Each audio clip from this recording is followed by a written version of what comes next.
Terry Albarella. All right.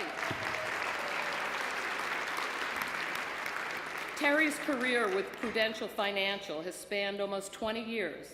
I'd go so far as to say she's part of the rock of Prudential's systems and technology team. Her various roles have increased in responsibility, and she is currently the VP of Information Systems and Global Business and Technology Solutions. Terry also serves as the Vice President of Eagles, Prudential's LGBT business group.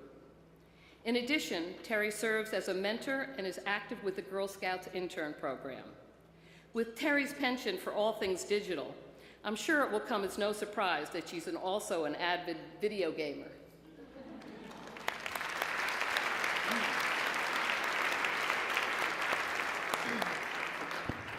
Maria R. Morris.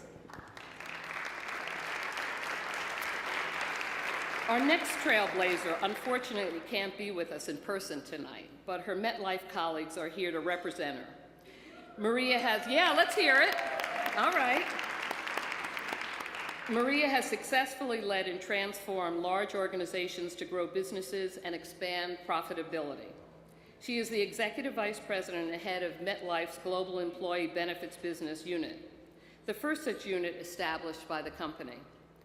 Appointed to this position in 2011, she is responsible for integrating MetLife's $16.3 billion acquisition of American Life Insurance Company. An active leader in various nonprofit organizations, Maria was the first woman chairperson of the Board of Directors for Inroads, Inc. She also serves on the board of All Stars Project, Inc., and was recently recognized by Profiles in Diversity Journal magazine as a woman to watch.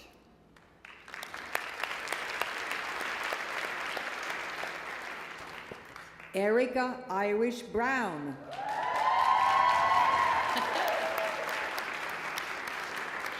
Erica Irish Brown is Bank of America's Diversity Recruiting and Program Management Executive. She draws from her 15 years of experience in banking and capital markets to enhance the bank's employment brand and focuses on recruiting and engaging diverse talent. Erica is also vice chairperson of the Bedford-Stuyvesant Restoration Corporation and a director of the Council of Urban Professionals. She unwinds and recharges with her family by spending time outdoors and is an avid camper.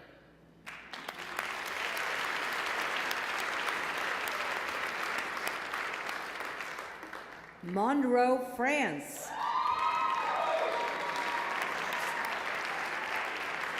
Monroe is a revolutionary advocate at New York University, creating change throughout its many campuses. Monroe is NYU's Assistant Vice President for Student Diversity and the Director of the Center for Multicultural Education and Programs. As the former director of the LGBTQ Student Center, he pushed NYU to finally institute a policy that gives students an option for general neutral housing. He also worked with the athletics department to make their practices more sensitive to transgender and gender nonconforming communities. Monroe stands on the shoulders of his great-grandmother, grandmother, and mother, 3 generations of women of color who helped to raise him. Each day, he strives to live a life to honor the sacrifices they made to provide for him and so many others.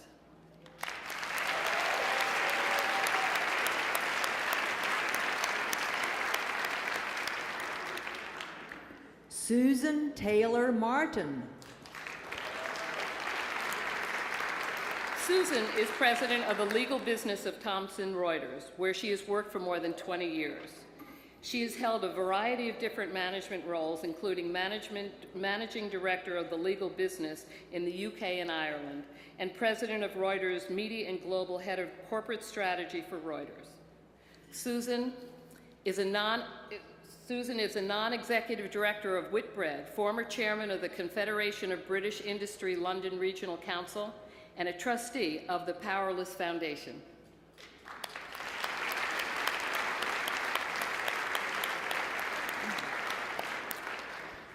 Maureen McGwire.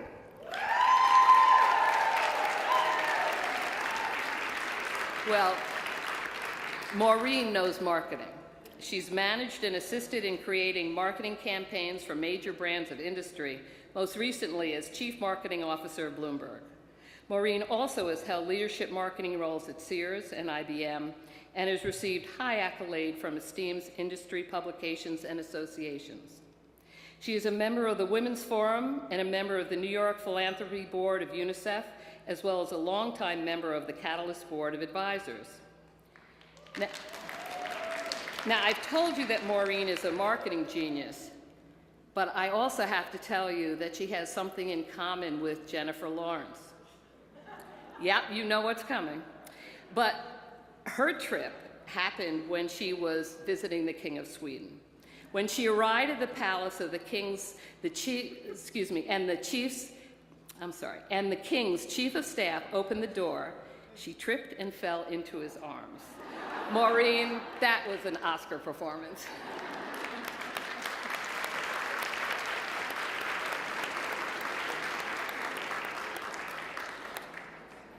Donna Savlik.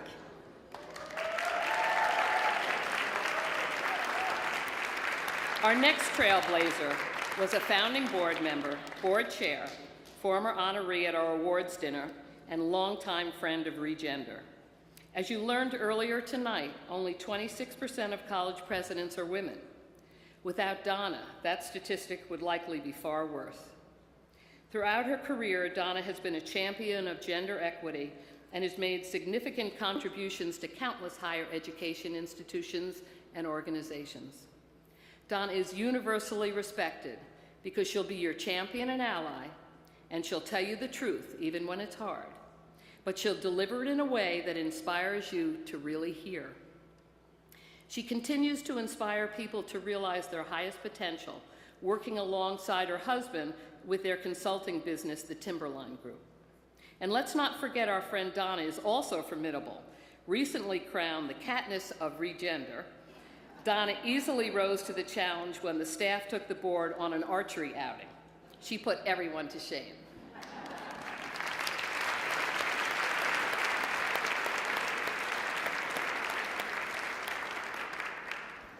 The Maines family.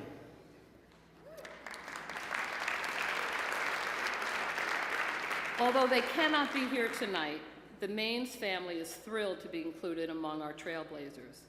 We're delighted to recognize their courage. Wayne and Kelly, the proud parents of identical twins, were tested as parents and as individuals shaped by our society's rigid gender rules. When Nicole, born Wyatt, said, "Mommy and Daddy, I'm really a girl," it sparked a journey that began as a private family coming to terms with reality and ended with a state Supreme Court decision. They have faced threats and bullying. They have sacrificed the ability to live together in order to hide and protect children. And they have found the inner strength to become vocal advocates for Nicole and by extension for transgender rights. When the school's effort to prohibit Noel's access to a gender-appropriate bathroom, it was supported by state legislation. The entire Maines family used the tools of democracy to challenge discrimination. And in January of this year, their hard-fought efforts were rewarded when the Maine Supreme Judicial Court guaranteed the right of transgender children to determine for themselves which bathroom to use.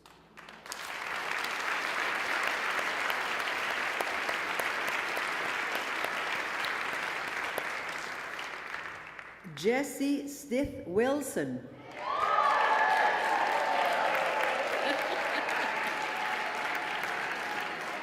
Like tonight's first trailblazer, our final two also share a passion for music. Jessie is a committed activist and an accomplished alto. A graduate of Spelman College, she was a member of the Spelman Choir. Civil rights activism was the highlight of her college years. She marched, sat in, and protested to lift the veil of segregation, and has been a change advocate ever since. Recently retired, Jessie worked for 25 years with the New York Administration for Children's Services to ensure the safety and well-being of children and helping young people to develop skills needed to transition successfully out of the system. She has also spent the last 13 years as a member of the New York City Labor Chorus. She tells me it's the perfect outlet for her to sing, have a good time, and also address some social issues.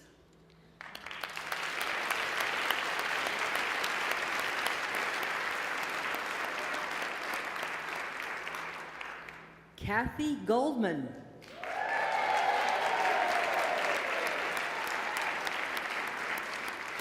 Our last trailblazer has said that the most interesting thing about her is that she's old.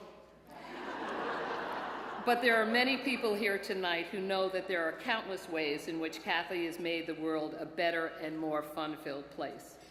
A longtime community activist, Kathy founded and helped establish most of the New York City-based hunger organizations, including Community Food Resource Center, Food Bank for New York City, the New York City Hunger Coalition, and most recently, Community Food Activists. In recognition of her work, Kathy was recognized by the White House in 2012 as a champion of change. It can be said that Kathy was on the cutting edge of combining gender equity and poverty activism.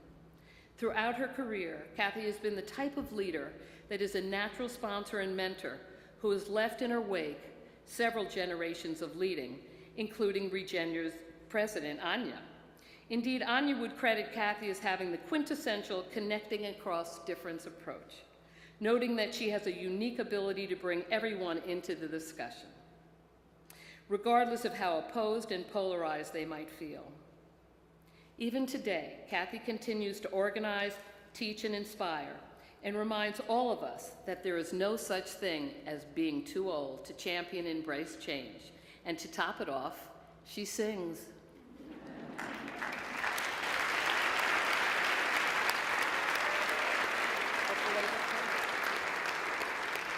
As the Labor Chorus comes to the stage, I would like you to invite Regender's Board Secretary, Al Falou, I beg your pardon, if I butchered your name, to the stage to draw our raffle for the 2 Letterman tickets. No problem.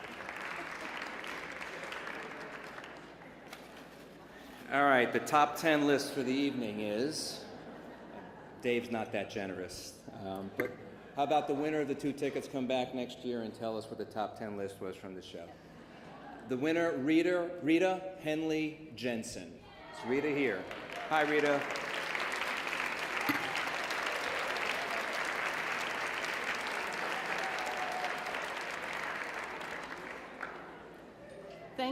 Thank you, Al. And now, ladies and gentlemen, please welcome Trailblazers Kathy and Jessie, along with the entire New York City Labor Chorus, representing over 20 labor unions and district councils.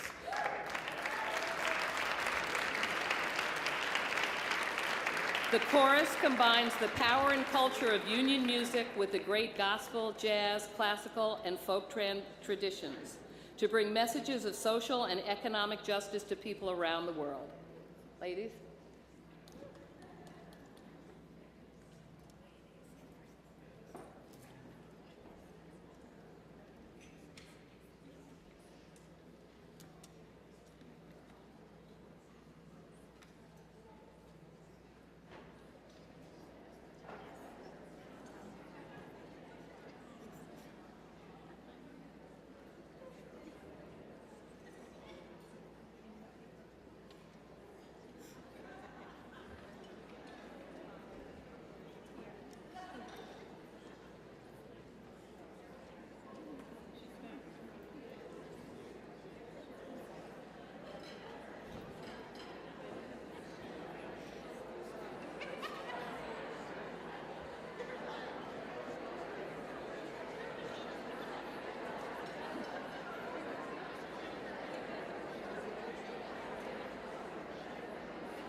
Thank you.